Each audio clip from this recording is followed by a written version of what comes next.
देखो क्वेश्चन में क्या क्या दिया हुआ था, लिखा है कि ट्रक जो है ना वो रेस्ट से स्टार्ट करता है, तो रेस्ट से स्टार्ट करता है तो u हो जाएगा 0, initial velocity 0, and rolls down a hill with a constant acceleration. Acceleration दिया नहीं है, क्वेश्चन मार्क लगा देते हैं constant. It travels a distance of 400 metre in 20 seconds, यानी s given है 400 मीटर, क्या हो गया डिस्टेंस है ना, यस सर, डिस्टेंस डिस्प्लेसमेंट, तो भाई ये 400 मीटर, एंड टाइम गिवन है 20 सेकेंड्स। पूछा है कि ए बताइए कितना होगा, तो ए क्वेश्चन मार्क मैंने लगा दिया। उसके बाद पूछा है find the force acting on it if it's mass is 7 ton, m given है 7 टन, तो 1 टन में कितना बताया था 1000, तो इसमें 1000 से मल्टीप्लाई करेंगे केजी में आ जाएगा, तो ये आ गया मास 7000 केजी, तो ये m हो गया। अब फिर पूछा है कि फोर्स बताइए कितना लग रहा है, तो जब a निकल जाएगा तो f भी निकल सकता है।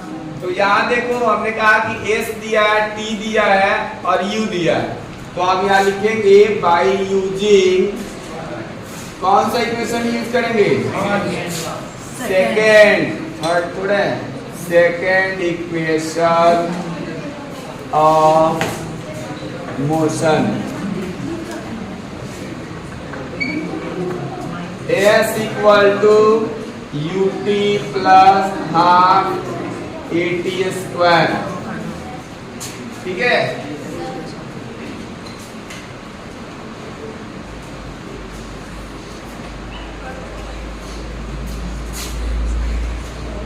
ये आ जाएगा कितना 400, ये 0 हो जाएगा, 0 इंटू टी तो 0 ही हो जाएगा, 1/2 a रहेगा और t की वैल्यू 20 का स्क्वायर यानी 20 इंटू 20 कर दिया, ये कितना आ जाएगा 200 हो जाएगा, 200 a, इधर है 400, तो 200 a को पहले लिख लेता हूँ और इधर 400 बाद में लिख लिया, तो इससे a की वैल्यू निकलेगा 400 डिवाइडेड बाय कितना 200, ये आ जाएगा 2 मीटर पर सेकेंड, तो ये एक्सीलरेशन की वैल्यू निकल गया, ठीक है।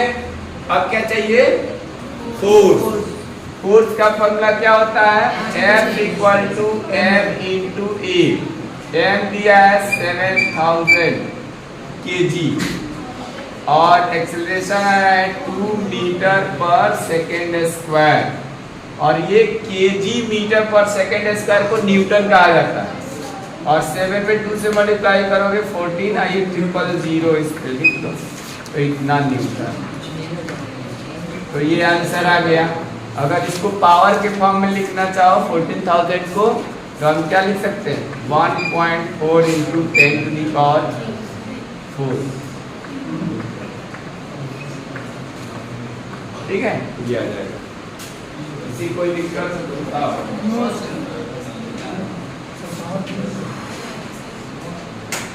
1.4 लिखा है, डेसिमल पॉइंट 4 डिजिट इधर खिसकाओगे लेफ्ट में, यहाँ पर 1 2 3 4, तो इसमें 4 से यानी कि 1 पे 40 से डिवाइड करोगे तो उतना ही से मल्टीप्लाई भी करना पड़ेगा, और स्टैंडर्ड फॉर्म लिखने का तरीका ये नहीं होता है कि तुम 14 इंटू 10⁻³ लिख लो, 14 इंटू 10⁻³ लिखोगे तो स्टैंडर्ड फॉर्म कहलाता ही नहीं।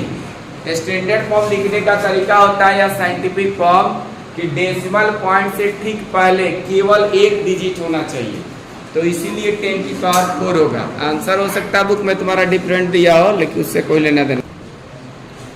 नेक्स्ट क्वेश्चन है question number 7, 8000 kg engine pulls a train of 5 wagons, each of 2000 kg, along a horizontal track.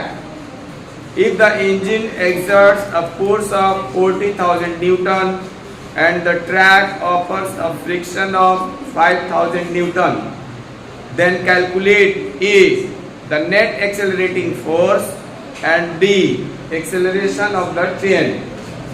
एक बार फिर से क्वेश्चन को सुनो और समझो कि क्या कह रहा है, एक एक करके बता रहा हूं। 8000 kg इंजन का जो मास है वो 8000 है। जहां तक किसी को कोई दिक्कत, खाली मैंने उसका मास बता दिया 8000 है। And pools a train of 5 wagons, यानी उसमें जो ट्रेन में जो डिब्बे लगे हुए हैं वो 5 डिब्बे को ये खींचता है। 5 वैगन्स, एक वैगन्स का जो वजन है वो है 2000 kg, तो 5 का निकल जाएगा, निकल जाएगा ना। 5 से मल्टीप्लाई कर दोगे, 2000 है तो 10,000 आ जाएगा। यानी जो इंजन है उसका वेट है, उसका मास है 8000, और जो वेगन्स है 5 वेगन्स, तो उनका मास आ जाएगा 10,000। तो टोटल कितना मास हो गया? 18,000 या 18,000 हो गया। टोटल मास निकल गया पूरा, इंक्लूडिंग इंजन, वो ट्रेन का पूरा मास निकल गया। अब उसके आगे पढ़ते हैं। एलॉन्ग अ हॉरिजॉन्टल ट्रैक, और वो जो ट्रेन है हॉरिजॉन्टल ही ना दौड़ती है, ऊपर तो उड़ती नहीं है, वर्टिकल, हॉरिजॉन्टल ही चलती है। तो यहां तक क्लियर हो गया। अब आगे बढ़ते हैं। If the engine exerts a force of 40,000 Newton, जो इंजन पर फोर्स लग रहा है, इंजन के द्वारा जो फोर्स लग रहा है वो है 40,000 न्यूटन। फोर्स समझ रहे ना, यानी एफ दिया है। बट आगे क्या लिखा है? Track offers a friction force of 5,000 Newton. लेकिन वो 40,000 से तो इंजन खींच रहा है ना, लेकिन जो ट्रैक है उसका भी, ट्रैक और व्हील के बीच में भी रेजिस्टेंस होता है, तो वो फ्रिक्शनल फोर्स लगा रहा है। तो वो फ्रिक्शनल फोर्स लगा रहा है कितना? 5,000 न्यूटन। तो नेट एक्सेलरेटिंग फोर्स निकल जाएगा 40,000 न्यूटन का फोर्स आगे की ओर लग रहा है, इंजन लगा रहा है फॉरवर्ड डायरेक्शन में। फ्रिक्शनल फोर्स जो होता है ना वो हमेशा अपोजिट डायरेक्शन में लगता है, यानी पीछे की ओर लग रहा है 5,000। तो 40,000 में से क्या करेंगे? 5,000 माइनस कर देंगे, तो वो नेट हमारा एक्सेलरेटिंग फोर्स लगेगा। नेट एक्सेलरेटिंग फोर्स समझे? 40,000 से इंजन पुल कर रहा है, पुल करने का काम फॉरवर्ड डायरेक्शन, और जो फ्रिक्शनल फोर्स होता है वो always acts opposite to the motion of the train और बॉडी। तो ट्रेन के अपोजिट में, यानी कि 5,000 उसके पीछे। तो फोर्स एक वेक्टर क्वांटिटी होती है, तो नेट फोर्स जब निकालेंगे तो 40,000 प्लस का रहेगा, लेकिन अपोजिट में दूसरा फोर्स लग रहा है तो माइनस का 5,000, तो 35,000 आ जाएगा। तो एक पार्ट में यही पूछा था, फाइंड के बाद द नेट एक्सेलरेटिंग फोर्स। तो फर्स्ट का आंसर समझ में आ गया, 35,000 न्यूटन। अब आगे उसके लिए क्या लिखा है? The acceleration of the train.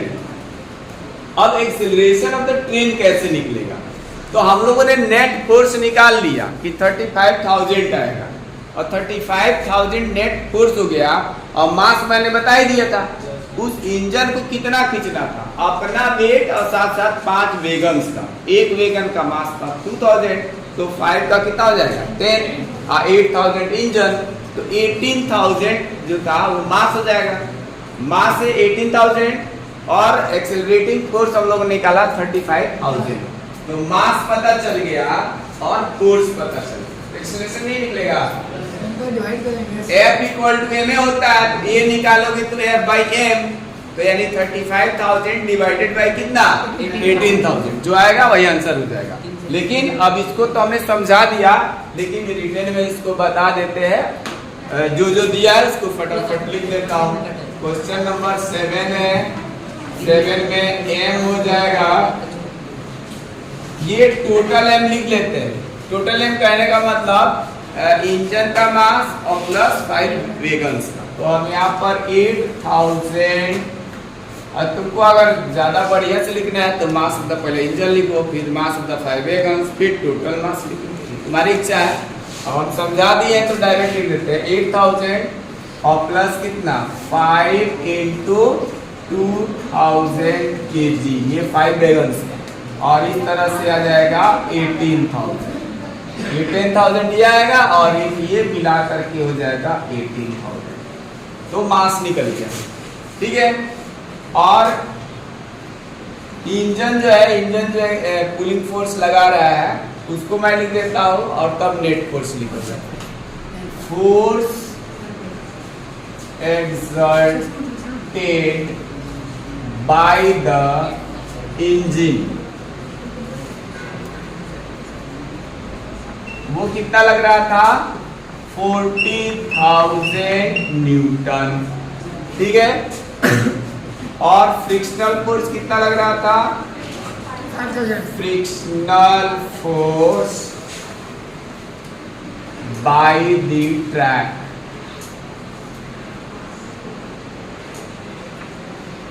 ये कितना लग रहा था 5,000 न्यूटन।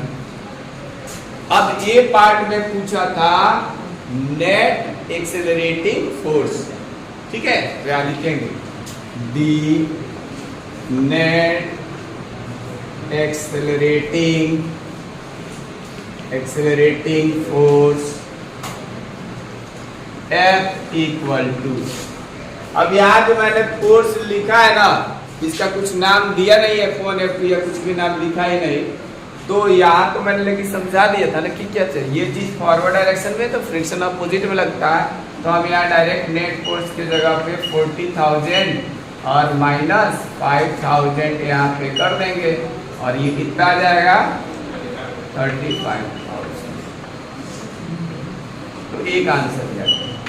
अभी तक जो भी क्वेश्चन कर रहे हो इसमें से कोई भी आ सकता है, बता दिया इसने ध्यान से। अब बहुत आसान है, कर सकते हो। उसके बाद पूछा है एक्सेलरेशन, हाँ सेकेंड पूछा है दी एक्सेलरेशन बाद क्या लिखा है ऑफ दी ट्रेन, ये निकालना है कैसे निकलेगा। एक्सेलरेशन को ए से रिप्रेजेंट करते हैं, तो यहाँ हम लिखेंगे सिंस वो by the Newton second law, ऐसे लिख सकते हो by the Newton second law F equal to ma, ठीक है। और इससे अगर हम लोग a लिखेंगे तो क्या आएगा F बाई m। F की वैल्यू कितना आएगा ऊपर यहाँ निकाल चुके हैं, और ये आ जाएगा कितना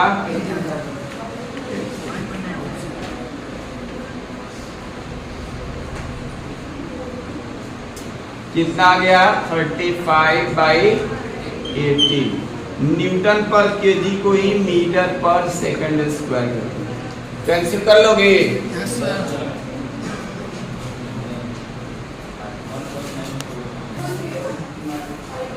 नेक्स्ट क्वेश्चन हम बताते हैं इसमें का, बताओ 8 बताएंगे 11 आपके तरफ तो 2 objects each of the mass 1.5 kg are moving in the same straight line but in opposite direction. The velocity of each object is 2.5 meter per second before the collision, during which they stick together. What will be the velocity of the combined object after collision? Question कुछ समझ में आया? आया कि नहीं है बताया।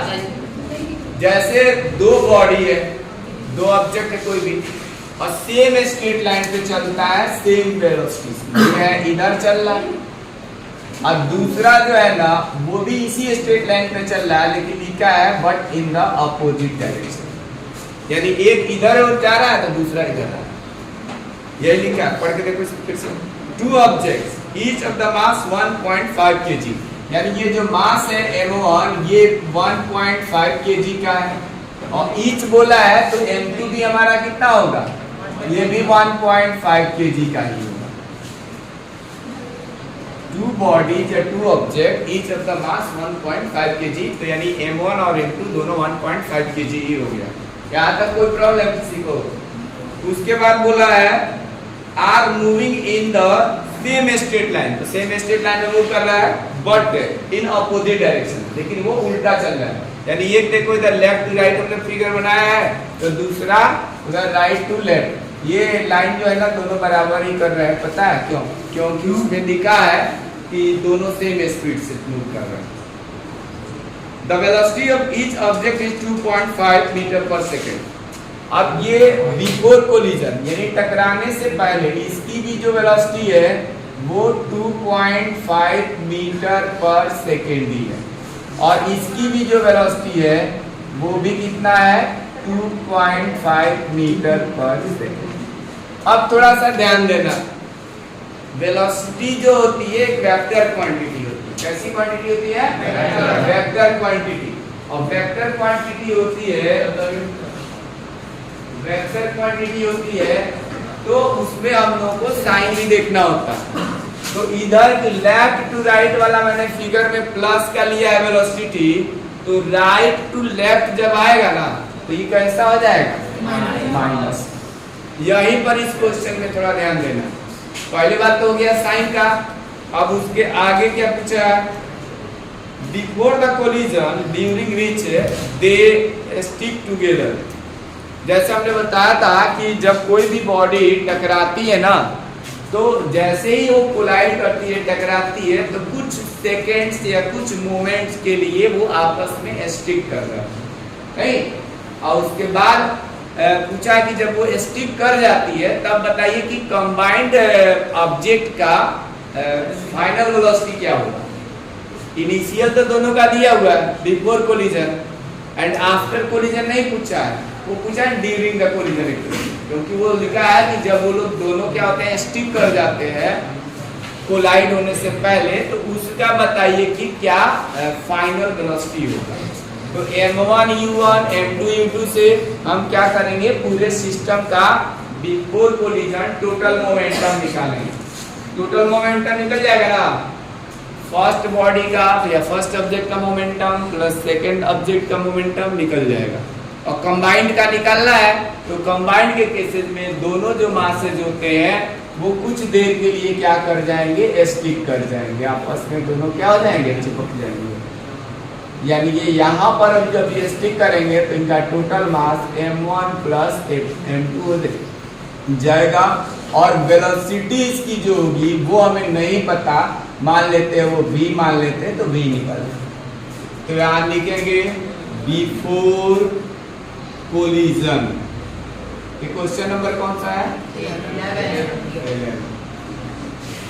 Before collision total momentum of the system, total momentum of the system कैसे निकलेगा? m1 u1 plus m2 u2, ये ना मोमेंटम होता था। मास इनटू वेलोसिटी क्या होता है? मोमेंटम। तो फर्स्ट बॉडी का मोमेंटम प्लस सेकेंड बॉडी का, तो इसका निकाल लो। इसका कितना आएगा? 1.5 इंटू, यूनिट बाद में लिख लिया जाएगा, 2.5 प्लस 1.5 इंटू माइनस 2.5। और मोमेंटम का यूनिट क्या होता है? सबका एक के साथ लिख देता हूँ मिला के, kg मीटर पर सेकेंड, क्योंकि इसका हो गया kg और वेलोसिटी का क्या होता है? मीटर पर सेकेंड, तो kg मीटर पर सेकेंड। अच्छा ये ध्यान दो जरा, एक प्लस का है दूसरा माइनस का हो जाएगा, एक प्लस एक माइनस तो कितना आ जाएगा? 0 आ जाएगा। या माइनस लिख देता हूँ, मल्टीप्लाई करके दिखाने से क्या फायदा, इससे कट जाएगा। और ये kg मीटर पर सेकेंड, और ये आ गया g। ठीक है, इतना निकल गया। अब क्या निकालना है इसके बाद? कंबाइंड बॉडी का फाइनल वेलोसिटी। तो हम यहाँ लेट कर लेते हैं, let the velocity of the combined object is v, मान लेते v, और v का यूनिट भी लिख दो मीटर पर सेकंड, ठीक है। देयरफॉर क्या होगा, इसका अगर निकालेंगे मोमेंटम तो क्या होगा, मोमेंटम ऑफ कंबाइंड ऑब्जेक्ट्स कैसे निकलेगा बताओ, m1 प्लस m2 इंटू क्या लिखेंगे, v लिखेंगे ना। अब m1 m2 की वैल्यू ये नीचे दिखाई देगा, तो यहाँ पे क्या लिख देंगे, m1 m2 इंटू v है, m1 दिया है 1.5 और m2 कितना दिया है 1.5, तो ये हो जाएगा क्या, इक्वल 1.5 प्लस 1.5 और ये kg और उधर जो है kg आई टू v भी लिख देता है डायरेक्ट, यहाँ पर ये भी लिखता है kg मीटर पर सेकेंड, और ये आ जाएगा कितना 1.5 कितना होता है 3, तो यहाँ 3 इंटू v और kg मीटर पर सेकेंड। अब लिखेंगे by the law of conservation of momentum, law of conservation of momentum, इस शॉर्ट में लिख देते हैं, उधर थोड़ा जगह कम है। तो क्या होगा, ये जो ड्यूरिंग कोलिजन मोमेंटम होता है वो और before collision and after collision तीनों मोमेंटम्स क्या होते हैं, इक्वल होते हैं। तो इसलिए हम क्या करते हैं कि ये जो मोमेंटम आया है ना ड्यूरिंग कोलिजन वाला 3v, वो किसके इक्वल कर देंगे, 0 के इक्वल, क्या 0 हो जाएगा, तो v इक्वल टू 0/3 कितना आएगा 0। देयरफॉर इसकी वेलोसिटी जो आ जाएगी कितना आ जाएगा, कंबाइंड बॉडी का 0 आएगा। आंसर चेक कर, ठीक है। क्वेश्चन नंबर 14 देखो क्या है, a bullet of mass 10 gram traveling horizontally with a velocity of 150 meter per second strikes a stationary wooden block। Stationary का मतलब समझ ही रहे हो, रेस्ट में एक लकड़ी का ब्लॉक है यानी टुकड़ा है, और एक बुलेट जो है वो क्या करती है 150 मीटर पर सेकेंड के स्पीड से जाकर उसको टकराती है, स्ट्राइक करती है, और बुलेट का वजन कितना है 10 ग्राम। जो जो दिया है पहले लिखते चलते हैं उसके बाद, क्योंकि ये भी साथ में मास ऑफ द बुलेट दिया है, मास ऑफ द बुलेट कितना दिया है, मास ऑफ द बुलेट जो दिया है ना उसको या तो अगर कंफ्यूजन ना हो तो यहाँ बी लगा देते हैं पर बुलेट, ये 10 ग्राम दिया है। अब थोड़ा ध्यान देना, ये ग्राम में दिया है और जो एमके सिस्टम में यूनिट होता है वो किलोग्राम होता है। क्या होता है, इसको किलो में बदल देते हैं, किससे डिवाइड करेंगे, थाउजेंड से। तो यहाँ पे सबसे पहला काम ये है कि इसमें 1000 से डिवाइड हो जाएगा, तो एक 0 से 1 0 कैंसिल होगा। अब तुम्हारी इच्छा, इसको या तो पॉइंट में लिख लो या तो 1/100 ही रहने दो, मतलब सिंप्लीफाई करने में आसान रहेगा। तो ये 1/, यहाँ पे 100 kg, ठीक है।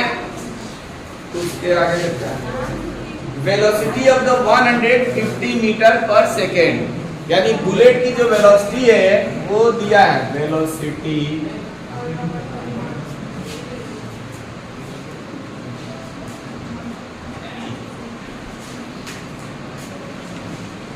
वेलोसिटी ऑफ द बुलेट, तो यहाँ पर लिख दिया मैंने 150 मीटर पर सेकेंड। यहाँ तक कोई दिक्कत किसी को? अब उसके आगे पढ़ते हैं। Strikes the wooden block and comes to the rest, comes to the rest. कोई चीज मूविंग है, मूविंग, ठीक है, और रेस्ट में आ गया, तो इसका मतलब क्या हुआ, ये जो है इनिशियल वेलोसिटी एक तरफ से दिया है और फाइनल वेलोसिटी हमारा कितना हो जाएगा final velocity of the bullet. तो इसको हम फाइनल को v से रिप्रेजेंट करते हैं और b इसलिए लिख देते हैं बुलेट के लिए 0 comes to the rest in 0.03 seconds, यानी टाइम गिवन है। टाइम कितना दिया हुआ है? 0.03 सेकेंड्स। यहाँ तक कोई दिक्कत तो बताओ नहीं है। उसके आगे पढ़ते हैं क्या पूछा। Calculate the distance of the penetration of the bullet into the block। यानी जो लकड़ी था ना, तो लकड़ी में जब बुलेट ने स्ट्राइक किया तो क्या हुआ, उसमें पेनिट्रेशन हो गया, यानी कुछ छेद हो गया उसमें, बुलेट में पेनिट्रेट कर दिया। तो वो पूछा है कि पेनिट्रेशन का डिस्टेंस कितना है, ये बताना है। And also calculate the magnitude of the force exerted by the wooden block on the bullet। उसके अलावा लकड़ी ने क्या किया, बुलेट के स्पीड को जो 150 मीटर पर सेकेंड था उसको रोक करके और 0 कर दिया। इसका मतलब जो वुडन ब्लॉक था वो भी तो फोर्स लगा रहा था बुलेट पे, क्योंकि हम लोग न्यूटन का थर्ड लॉ ऑफ मोशन समझे पर जानते हैं कि अगर वो बुलेट उस पे फोर्स लगा रहा है तो लकड़ी भी क्या करेगा, उस पे फोर्स लगाएगा। तो वो हमारे पास फाइंड आउट करना है। एक तो निकालना है कि how much the wooden block exert the force on the bullet, and second चीज क्या बताना है, the distance of the penetration of the wooden block. तो यहाँ पे लिखेंगे डिस्टेंस of the penetration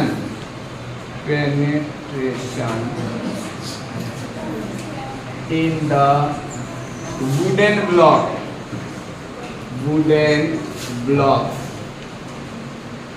तो S इसका मतलब है डिस्टेंस, ठीक है।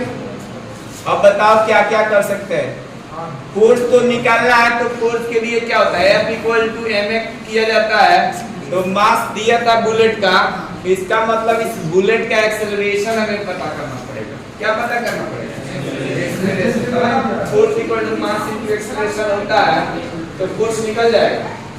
और डिस्टेंस पूछा है, तो डिस्टेंस निकालने के लिए दो इक्वेशन में S होता है, एक सेकंड में और एक थर्ड में। तो देखो कौन सा यूज किया जाए। सेकंड दिया है, S भी दिया है, P भी दिया है।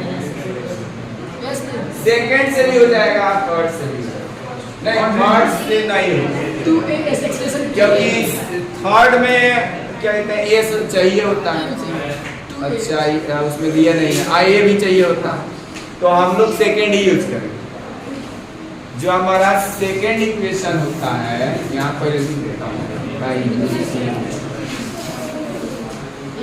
Second equation. हाँ, इसे एक पता चल जाएगा तो बाद में वाले थर्ड यूज कर लेंगे। सेकेंड इक्वेशन ऑफ मोशन,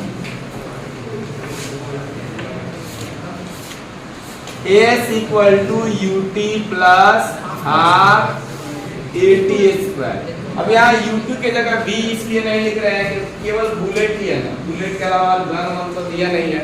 मैं B भी इसीलिए लिखा रहा कि हो सकता है आगे कहीं गन वन वाला कोई बात हो, तो गन का कोई बात था नहीं, तो कंफ्यूजन ना हो मास में या वेलोसिटी में, इसीलिए B लगा दिया था। तो यहाँ S जो है ना, S फाइंड आउट करना है, तो हाँ मैंने बोला कि पहले एक्सेलरेशन निकाल लेंगे, उसके बाद करना है। तो इधर निकाल लेते हैं, यहाँ पे A इक्वल टू क्या होता है, V minus U by D। तो V कितना दिया हुआ है, 0, V 0, और U कितना दिया है, 1.5, और T दिया है 0.0।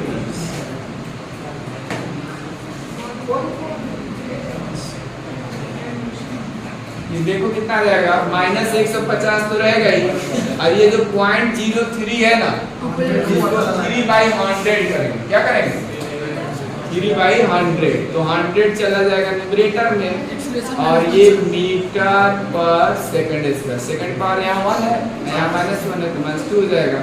और ये 3 25 बन जाएगा 50। तो माइनस कितना आ गया 5 हो गया। ये भी पूछा था क्या?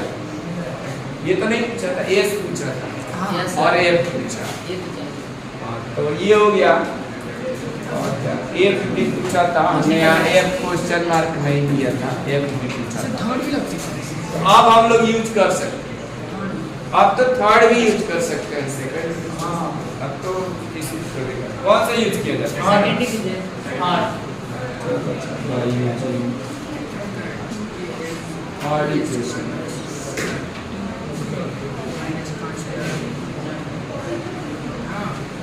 कितना आ जाएगा? इसको लिखेंगे v square equal to u square plus 2as।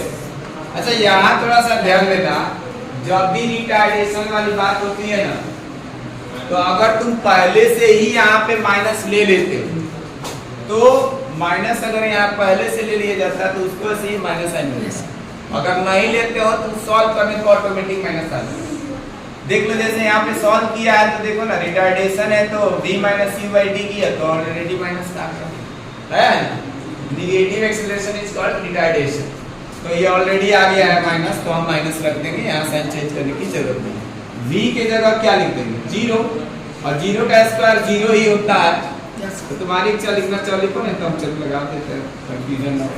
और u दिया हुआ था 150 और प्लस 2 इंटू a के जगह माइनस का 5000 और इंटू क्या लिखेंगे s होगा।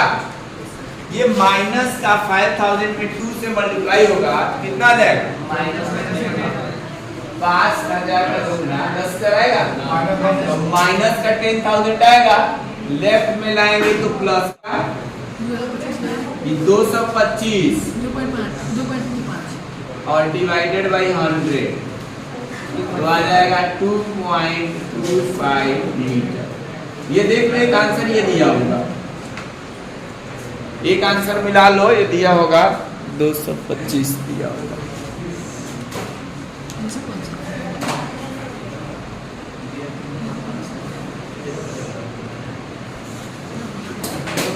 Yes sir.